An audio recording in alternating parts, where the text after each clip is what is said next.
News express Rajasthan में आपका स्वागत है। केरल के पूर्व मुख्यमंत्री के ठिकानों पर ईडी द्वारा की गई कार्रवाई के विरोध में मार्क्सवादी कम्युनिस्ट पार्टी द्वारा झुंझुनू जिला कलेक्ट्रेट पर प्रदर्शन किया गया। इस दौरान माकपा कार्यकर्ताओं ने केंद्र सरकार और प्रधानमंत्री नरेंद्र मोदी के खिलाफ जमकर नारेबाजी की और पीएम मोदी का पुतला फूंका। प्रदर्शन के दौरान सीकर सांसद कम्युनिस्ट अमराराम ने केंद्र सरकार की नीतियों और केंद्रीय एजेंसियों के कथित दुरुपयोग को लेकर केंद्र सरकार को खरी खोटी सुनाई। सांसद अमराराम ने कहा कि केरल के पूर्व मुख्यमंत्री पिनाराई विजयन ने अपने 10 साल के कार्यकाल में ऐतिहासिक काम किए हैं। केरल देश का पहला ऐसा राज्य बना जिसने अति गरीबी को समाप्त करने की दिशा में अभूतपूर्व कदम उठाए। अमराराम ने आरोप लगाया कि हाल ही में जब वहां राजनीतिक बदलाव के बाद वीडी सतीशन मुख्यमंत्री बने और उन्होंने प्रधानमंत्री मोदी से मुलाकात की, तो उसके ठीक अगले ही दिन पूर्व मुख्यमंत्री विजयन के खिलाफ ईडी की छापेमारी कार्रवाई करवा दी गई। अमराराम ने केंद्र पर निशाना साधते हुए कहा कि यह सरकार समझ ले कि कम्युनिस्ट पार्टी ईडी, सीबीआई से डरने वाली नहीं है।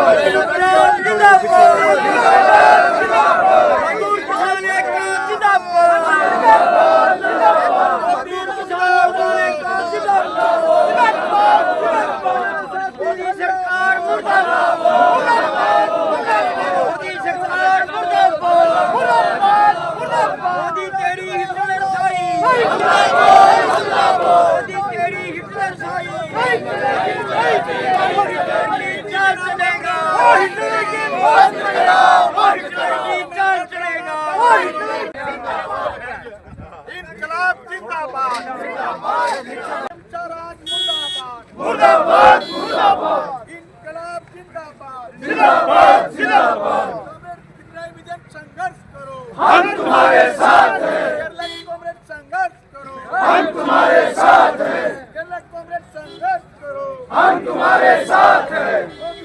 मुर्दाबाद मुर्दाबाद मुर्दाबाद सीडी बंद करो, बंद करो, बंद करो। इनकलाब जिंदाबाद जिंदाबाद जिंदाबाद। क्या बताओ, अभी 10 साल तक केरल का मुख्यमंत्री पिनाराई विजयन रहा और ऐतिहासिक काम किए। पहला राज्य है जिसने अति गरीबी को समाप्त करने का काम किया, और जब चुनाव हुआ, निश्चित रूप से राजनीतिक बदलाव हुआ और वीडी सतीशन मुख्यमंत्री बना। वो मोदी से मिला और उसके नेक्स्ट डे पूर्व मुख्यमंत्री विजयन के खिलाफ ईडी का छापा पड़ा। मैं समझता हूँ इससे ज़्यादा अपराध नहीं कर सकती। कम्युनिस्ट पार्टी मार्क्सवादी की जब बनी थी, जो 9 रत्न पोलिट ब्यूरो था, वो 65 साल तक जेल में रहे हैं। आज़ादी की जंगे आज़ादी में भी और आज़ादी के बाद भी 19 महीने 4 साल जेल में रहे हैं। इसलिए ये सरकार समझ ले कि किसी भी तरह से ईडी और सीबीआई से डरने वाले नहीं हैं, केसों से डरने वाले नहीं हैं, जेल से डरने वाले नहीं हैं। इस भारतीय जनता पार्टी की सांप्रदायिक बांटो लूटो राज करो, ये जो 12 साल का शासन रहा है, निश्चित रूप से उसके खिलाफ केवल और केवल लड़ने वाली पार्टी है वो भारतीय कम्युनिस्ट पार्टी मार्क्सवादी लड़ेगी। और इसकी गुंडागर्दी के खिलाफ आखिरी सांस तक भी हम लड़ेंगे और देश की जनता के बीच में जाकर इस अपराध के लिए जनता को जागरूक करेंगे और मोदी को सबक सिखाने का काम करेंगे। सीकर सांसद हैं और हाल ही में प्रभारी मंत्री सीकर में आए थे, बैठक ली थी, पत्रकारों को उन्होंने बैठक से बाहर निकला। ये फासिस्ट तरीका है। मतलब जनता के बीच में मीडिया समाचार भेजता है, उनको मीटिंग में कवर नहीं करने देते, जबान बंद करते हैं। और पार्लियामेंट में भी ये पहली बार है, मैं तो अभी 2 साल हुआ है, मीडिया को भी अंदर नहीं जाने देते हैं। इससे ज़्यादा इसी का मतलब है अर्ध फासिस्ट तरीके से जो सरकार चला रहे हैं, जो विरोध करते हैं, जो उनके घोटालों में सैकड़ों लोग, विजय माल्या, नीरव मोदी, इस देश की संपदा लेकर के गायब हो गया। 12 साल में एक को नहीं ले पाए हैं। निश्चित रूप से यही भगाने वाले हैं, यही पूरे देश की संपदा को विदेशी कंपनियों और देशी कंपनियों के हवाले करने का काम करते हैं।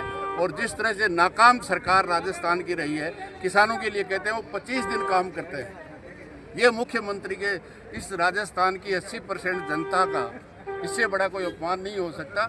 इसलिए इस अन्याय के खिलाफ लड़ेंगे और जो तानाशाही हर व्यक्ति के प्रेस के साथ कर रहे हैं उसके खिलाफ भी लड़ने एक का मीडिया रिपोर्ट सामने है जिसमें जो प्रभारी मंत्री मीटिंग ले रहे थे उसमें अंदर 6 तो लगभग वो एसी चल रहे थे, 12 पंखे चल रहे थे और एक जो पुलिसकर्मी है वो एसी ड्राइवर है वो बैठ गया, तो उन्हीं के जो मतलब दस्ते का था। क्या कहना चाहेंगे कि एक छोटा सा पुलिसकर्मी था उसको पूरा कला ईंधन का जो वो अपने झेम मिटा रहे हैं। जो सरकार हर स्तर पे पीने का पानी के लिए त्राईमान हो रही है।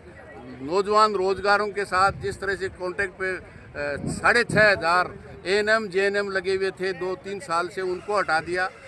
हर जगह न शिक्षा, न चिकित्सा, न पानी, न स्वास्थ्य, केवल सरकार हर मुद्दे पे फैल हुई है। इसलिए ये झेप मिटाने का काम। प्रभारी मंत्री संजय शर्मा को इतना गुस्सा क्यों होता है? पहले कलेक्ट्रेट से मिलते थे, आप बता देंगे ऐसे ही उड़ते रहते हैं। नहीं, राजस्थान सरकार सरपंचों के नगरपालिका में चुनाव नहीं करवा रही है, इसलिए नहीं कराने चाहती कि डरती है कि सफाया होगा भारतीय जनता पार्टी के जो कुशासन 2.5 साल का कुशासन है, निश्चित रूप से उसको समाप्त करने का काम करेंगे।